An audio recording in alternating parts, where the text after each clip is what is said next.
Yes, guys, welcome back to Great Talks Wrestling, and it's time to talk about the draft. We got to talk about Backlash. We got so much to get through. If you're new around here, then smash that subscribe button. Thank you to everyone that has done so far. Let's get on with it. Who got the better of the draft? Was it Raw? Was it Smackdown? Let me know what you think down below. Thank you very much. And smash that like button as well. Got to say, for me, I think Raw kind of just edged it a little bit. But SmackDown is looking kind of tasty as well, looking kind of interesting. See what's going to happen going forward on that show. There are some questions, though, definite questions about the draft overall. Like where people were drafted, when people were drafted, more than where.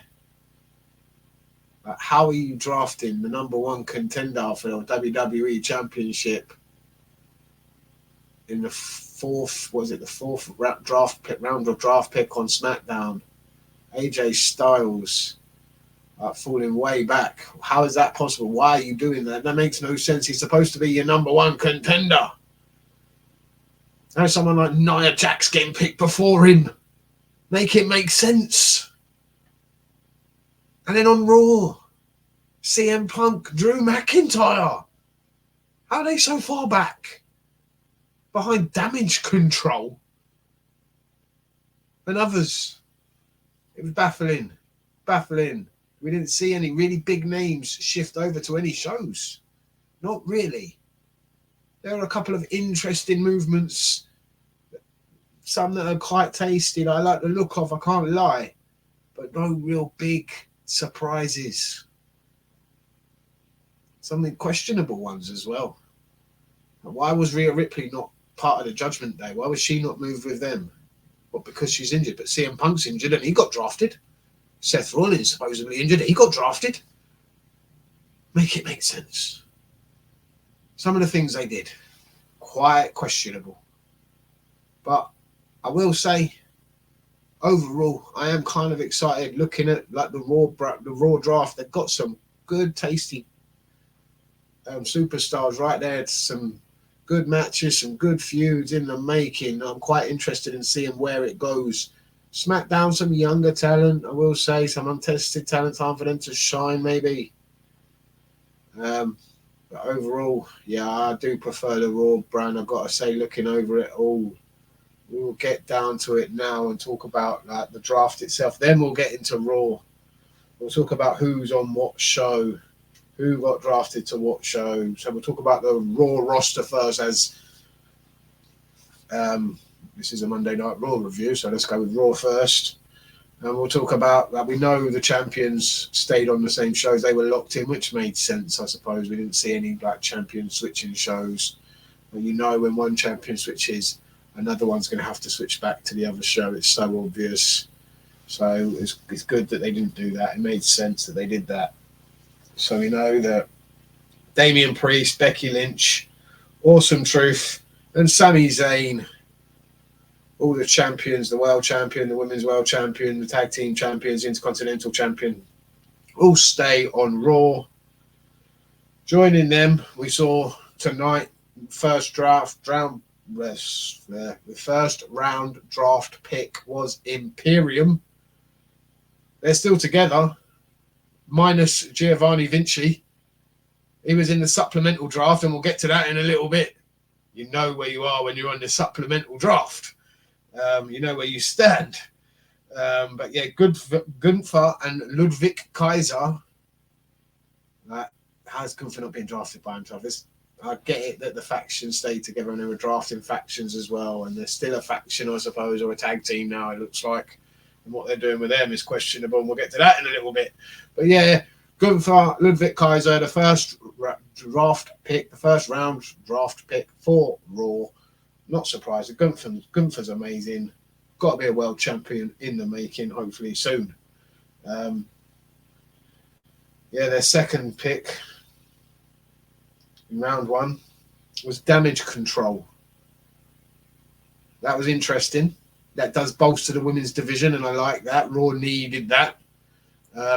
One thing I will say about Rhea Ripley's run as champion is she didn't really have enough contenders over on Raw Really, she had Becky Lynch, there was Nia Jax, Liv Morgan, and then after that it gets a little bit thin. So it was nice to see these 4 women come onto Raw and bolster that women's roster a lot. Like, they've made it look really good now. You got Asuka, former champion, very talented. You got Io Sky, former world champion, very talented. You got Kairi Sane, very, very good in my opinion, very talented. And then you've got Dakota Kai, good future, I believe, looking good. Damage Control. As a faction, they've seen better days, in my opinion. But let's see what they do when we move them over to Raw, give them a new home and new feuds and see where it goes. I'm looking and I'm interested to see what happens with this lot and what they do with them. CM Punk stays on Raw. I expected that, most of us did. Braun Strowman is back. He did appear tonight, and we'll get into that a little bit. Braun Strowman. Where are we going with Braun Strowman now that we haven't seen already?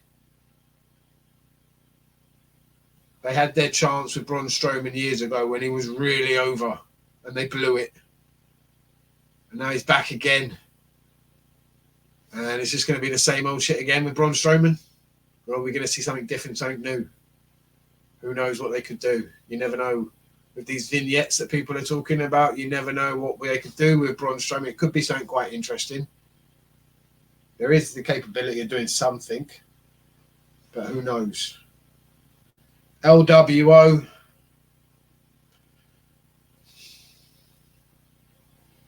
It's just a bunch, like, yeah, they were boring on SmackDown. I got bored of them on SmackDown. Now Ray's back on Raw now after trying to get away from his son. He's been dragged back through by the draft.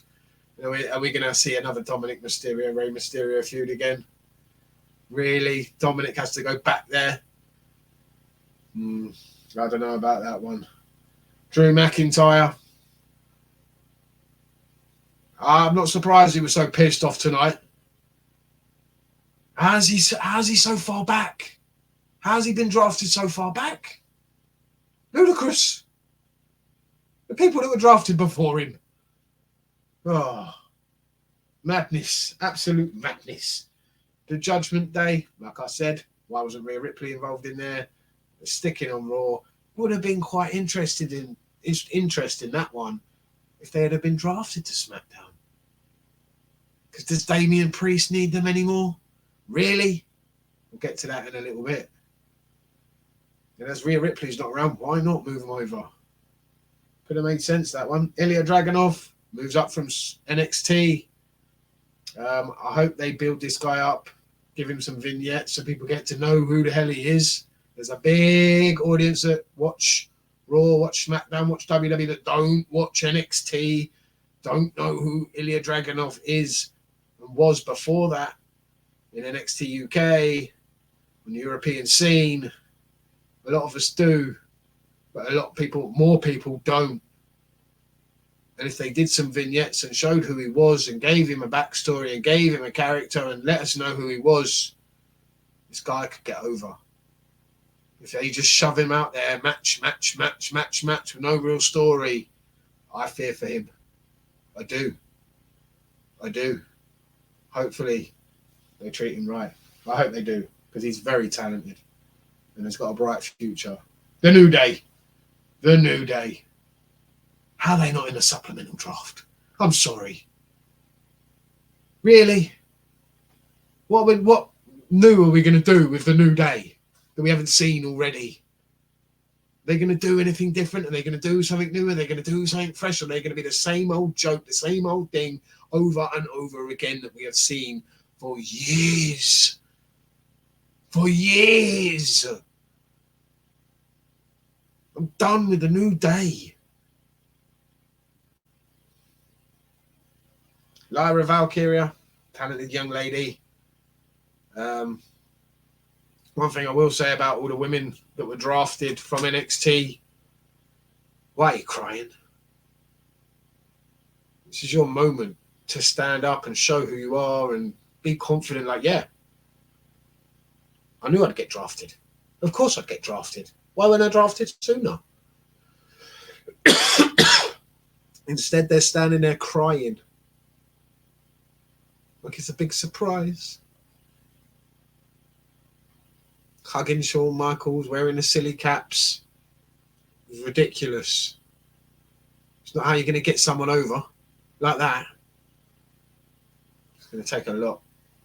And I fear for some of them, some of these women that were drafted, and others from NXT. I do. Not just the women. I hope they've got something planned for all of them that have come up. Straight out the gate. They need something.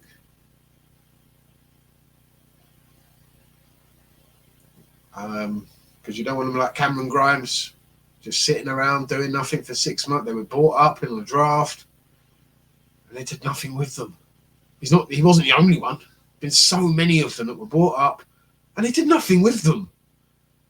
They just sat in catering for 6 months, and then were let go. They featured a couple of times in a couple of matches. Won one, lost one, won one, lost two, and then were forgotten about. I hope this isn't the case for some of them because they are very talented.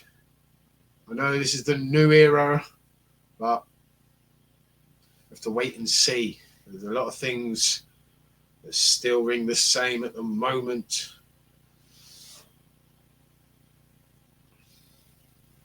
Where were we? Lyra Valkyria. The Final Testament.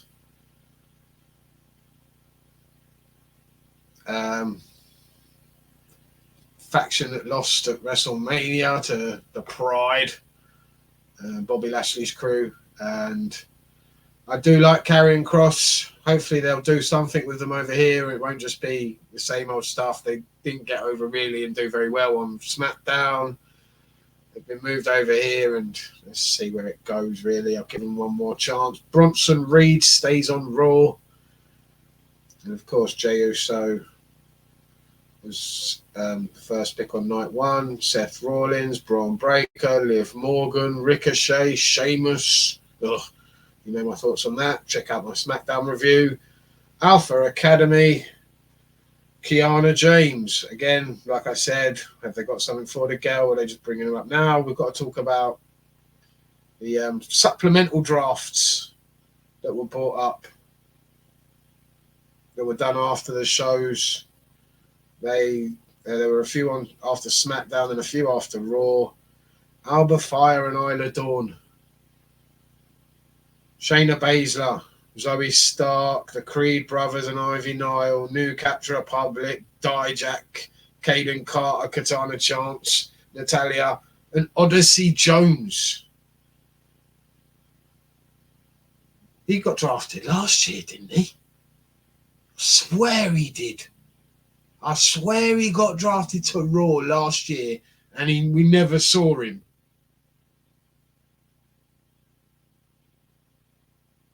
And you know, when you're a supplemental draft, where you stand in the pecking order, you're the bottom feeders, you're the bottom of the barrel. You're one step away from being future endeavoured.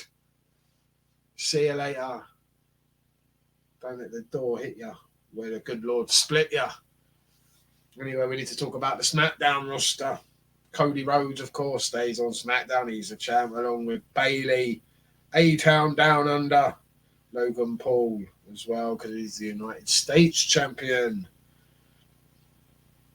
Their picks tonight, the Raw ones. We saw Jade, Cargill, Kevin Owens, The Pride, that's Bobby Lashley, B-Fab, The Street Profits, Montez Ford and Angelo Dawkins, Tiffany, Stratton, that's right, it's Tiffy time, and she'll stay on SmackDown. That girl's got a bright future. Legado del Fantasma, stay on SmackDown. Shinsuke Nakamura, back to SmackDown he goes. He couldn't get over there. He couldn't get over on Raw. Now he's back on SmackDown again. This guy, I fear for him and his longevity on this in the company, really. I really do. I don't see it lasting much longer. Maybe that's a good thing. Chelsea Green and Piper Niven. Behave. Pretty deadly. Candice LeRae and Indy Hartwell, DIY. So they all stick together. husband and wife. Blair Davenport, that was a surprise. Another woman, though, that I worry about. Right, they better have something for her. Do something with her, because, yeah, other women that have brought up, look at Candice LeRae and Indy Hartwell. They've done so much with them.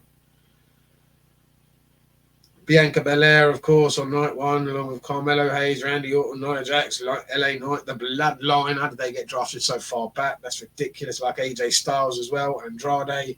Then we go to the supplemental draft for SmackDown. Again, you know where you stand when you're in the supplemental draft. Cedric Alexander and Ashante the Adonis, Baron Corbin, the OC, Giovanni Vinci, Tegan Knox, and Apollo Crews. Yeah.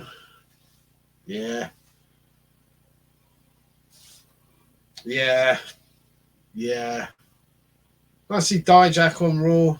I will say I think Raw looks a bit tastier. You've got your Bron Breakker over there, Seth Rollins, CM Punk. Some tasty characters there, right there, that they can do a lot with. Gunther as well. For me, Cody Rhodes, it doesn't look like he's got any real top challengers, really. Any big top heels on SmackDown to really go up against at the moment. There's Solo. There's the Bloodline guys. Roman Reigns when he gets back. But after that, possibly Shinsuke. But he's lost so many now. Kevin Owens, I suppose you could turn him heel. Carmelo Hayes, we saw that already. Randy Orton, you could turn him heel at LA Knight. Maybe you could go babyface versus babyface. Baron Corbin, you never know.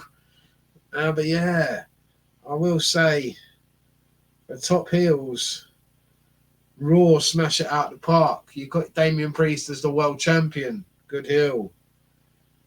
You've got Drew McIntyre, one of the best heels in professional wrestling at the moment, in my opinion. Probably is. Like Bron Breakker could be a good heel. And he's a future as well. Gunther. And again, one of the best heels in wrestling at the moment, along with Drew McIntyre. Very strong. I'm liking Raw. I can't lie. Raw came out the better, in my opinion. Overall, let me know what you think down below. For me, the only other heel, really, yeah. He's staring me right in the face, really. He's the United States champion. It's Logan Paul. Is Logan Paul the biggest heel on SmackDown?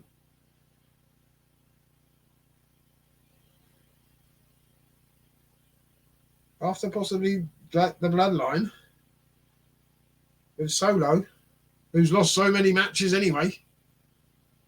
The United States champion, Logan Paul. He's your biggest heel, and he was on the show tonight as well. And we need to talk about this show. We need to talk about how it kicks off. You got Becky, you got Nia, you got Liv Morgan just stinking up the ring. It was dreadful. I'm sorry, I'm a fan of a couple of these women. But this, you're just exposing them as how bad they are on that mic at times. This was dreadful start. Here comes Stephanie McMahon. We've already spoken about the draft. She picks. She tells us the picks. Then we get Gunther versus Xavier Woods. So we're going now. Gunther is, after he's dropped the Intercontinental Championship, his next feud, is it going to be with the New Day? Is that where we're going now? Is that what we're doing now? He wins, of course he does. Would expect that. I assume he's going to be the king of the ring. I expect that. And I assume he's going to go on and win a title, a world title. I expect that at some point. Logan Paul showed up, like I said, with his buddy Ishow Speed. They did the draft picks. Then after that, they go to the ring. He talks shit about Jey Uso. And everybody starts yeeting because here comes Jey. Pat McAfee again, yeeting all over the table. The fans yeeting all over it. in the audience, eating everywhere. No one can help it. It's just infectious. And this was a weird segment. You got that quarterback from Dallas. From where were they tonight? Fuck it. I don't even remember.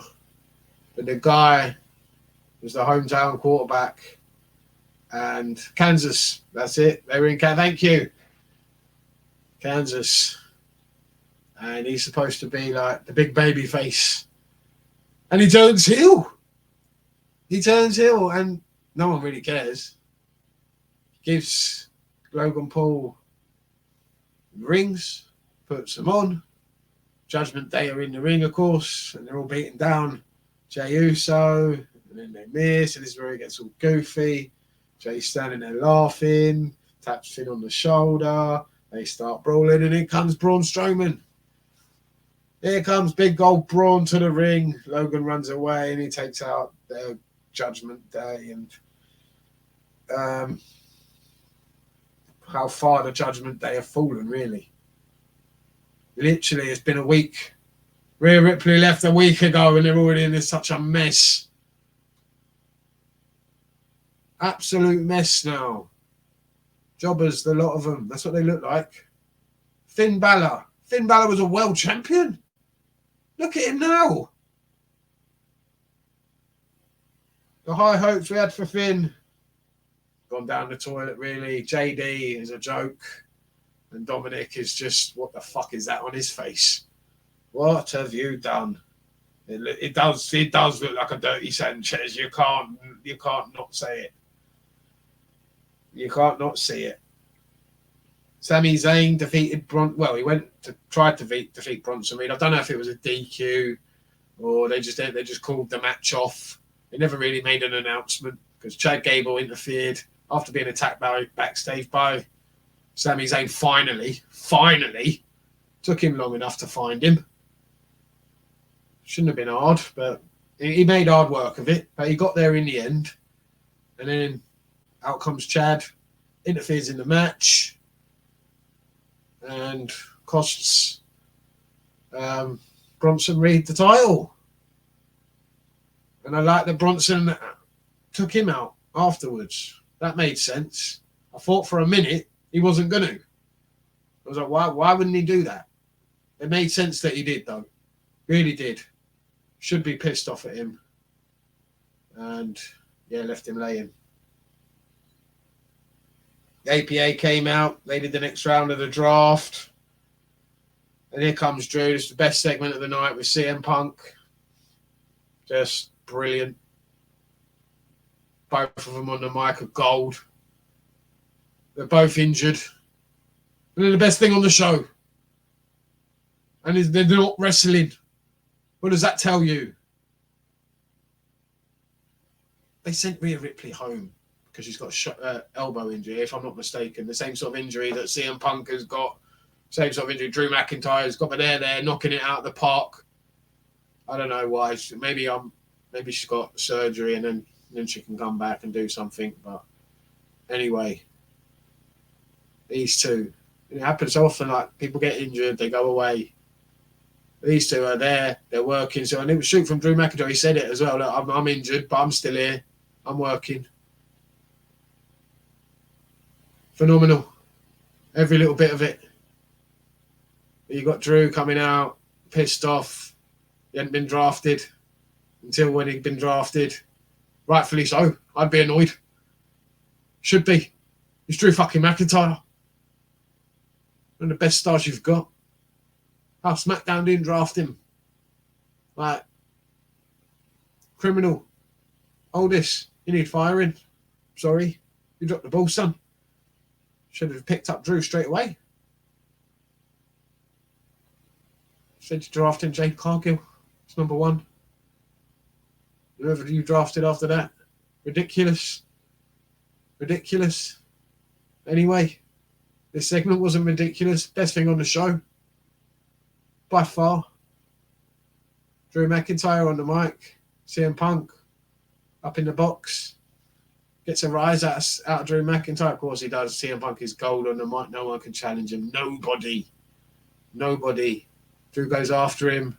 Gets up there. He's not there. CM Punk's in the ring. And then they go back and forth again. Punk amazing. Cross-legged. Just dropping facts. Drew can't handle that. Can't wait until these two collide. It's going to be good. The way they're building this up, phenomenal. Both of them. Absolutely brilliant. It's going to be money. Good storytelling. I really liked it. Bron Breakker was backstage with Sheamus, so that's obviously going to be his first feud, and we know where that's going. Come on, he ain't losing to Sheamus. You can't be doing that to Bron Breakker out the gate. Sheamus, man. Sheamus. Candice LeRae defeated Maxine Dupree. Still doing this. They're still doing this, but we know Candice is leaving soon. She's going to SmackDown, so we're not going to see Candice LeRae versus Maxine Dupree. I'm sure Dupree will find someone else to feud with, but she loses. Chad's not happy about that, and we'll get to Chad more in a little bit. He didn't have a good night tonight with the Alpha Academy. Teddy Long, Alundra Blaze, Medusa, whatever they're calling her, they were there for the next round of the draft. Then we got Liv Morgan versus Nia Jax. What a shitter that was. Both women not on a good day. Then it didn't click. It wasn't good. You can't lie to yourself. When it's not good, it's not good. I've seen better matches from both of these women. They are good.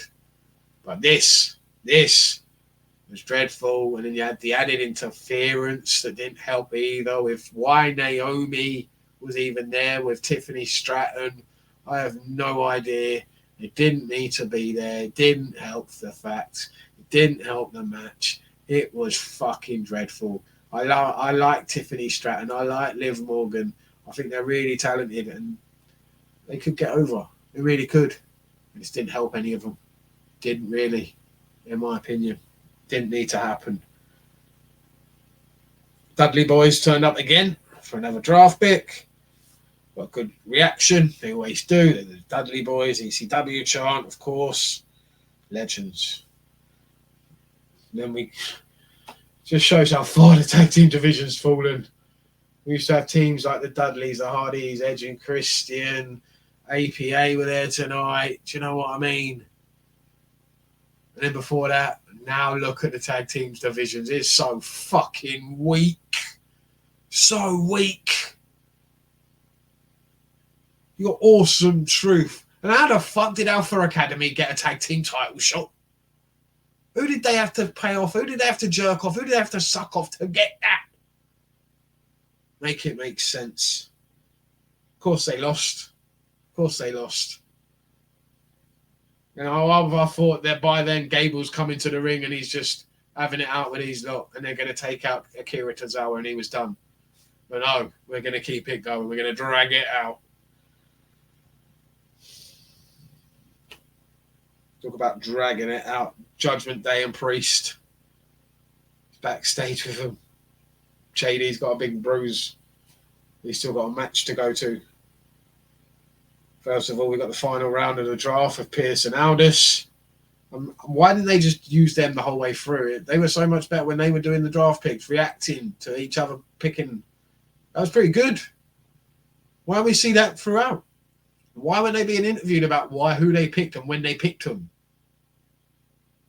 No, nothing like that. Could have been better.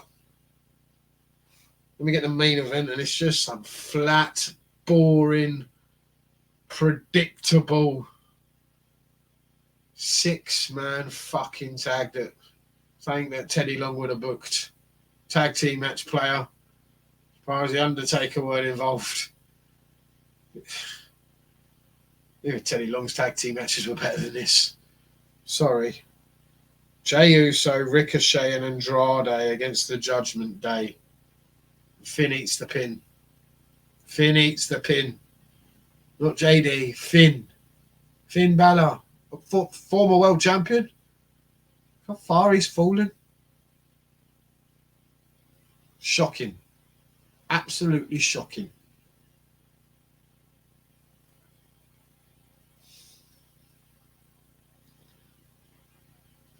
overall, didn't build up to Backlash as much as I thought they would. Are you excited for Backlash? Do you know all the matches for Backlash? And the feuds heading in that we used to know? Because they would beat it down your head and push it down your throat and let you know who was feuding with who and get you excited. Not as excited as I thought I would be. It's supposed to be a big show for the French. First time. Feels like they're just going over there for one of those house shows they do.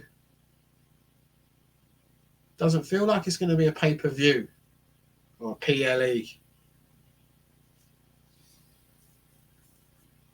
Very predictable lineups. We know Cody Rhodes ain't dropping the title. I very much doubt Damian Priest is. I don't see many titles changing hands that are on the line. It should be a good match with the Bloodline. That'll be worth a watch. That's the best one they've been building to, by far, out of all of this. The only title I see changing hands possibly are the women's tag team titles. I'd be surprised if they don't win them. Very surprised if Bianca Belair and Jade Cargill are not the women's champions after Backlash. Put your money on that for them to win them. Trust me. It's not a prediction. That's a spoiler. Come on, everyone. You know it's going to happen. You know, look at them. Just look at them and what they're doing with them. It's just who's going to feud with them afterwards. Who realistically is going to beat them. Come on. If Nia Jax can find herself a decent partner, that'll be pretty decent. We'll see where it goes. But we know the Backlash isn't going to be a great show. It's a kind of a filler show, in my opinion. It's not going to be one to be remembered this year, in my opinion. Yeah, it's going to be cool. It's in France. That's going to be the highlight, that they did a show in France. Is it? For match-wise, it'll be decent. It'll be good. They will deliver on the matches. They always do. It's not going to be one of the best pay-per-view or best shows, stadium shows, or shows done around the world, in my opinion, this year. There's a few more to come. But I'm going to be watching it, of course. Looking forward to some of the matches, of course. But I thought they could have hyped it up a lot more than they have done. And I don't think we're going to be seeing many big storylines until after the draft. It's been solidified. They said the draft picks don't lock in until after Backlash. So once they've done that, once that's happened, then hopefully the shows will pick up and they'll pick up steam heading in towards the summer, in towards SummerSlam. And we'll see where we go there. What big matches they have lined up for that. That's the big ones, the ones in the summer and what they do. The summer months should be good. They always usually are. Let's see where it goes. Let me know what you think down below. It has been a long one, I will admit, and we had a lot to get through. Thank you very much for watching if you have done. And I'll see you next time. Stay safe. Stay lucky. Peace.